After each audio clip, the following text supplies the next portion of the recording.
સોમનાથના ફોર્ટ્રેક highway પર સીમાસી ગામ નજીક ફોર વ્હીલ સ્વિફ્ટ કારનું ભયાનક અકસ્માત।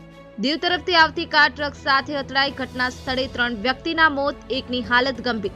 તમામને કોડીનાર ખાતે હોસ્પિટલે ખસેડાયા। ડોળાસા સીમાસી ગામની નજીક કાર ડિવાઈડર ઉપર ચડી ટ્રક સાથે ટકરાતા સર્જાયો અકસ્માત। યુવાનોને કારના પતરા તોડી બહાર કઢાયા। સ્થાનિક લોકોએ તમામને તાત્કાલિક હોસ્પિટલ ખાતે સારવાર હેઠળ ખસેડ્યા હતા। આ કારમાં મૃત્યુ પામનાર પિયુષ રામ ગામ સુત્રાપાડા, ઉદય વાઢેર ગામ ભાલપરા વેરાવળ, લાલુ મેઘાપુર તેમજ હાલ સારવાર પર રહેલ યુવાન હિતેશ વાઢેર ગામ ભાલપરા વેરાવળ। બ્યુરો રિપોર્ટ, ગિરનાર અવાજ ન્યૂઝ, રમેશ સત્યની સાથે।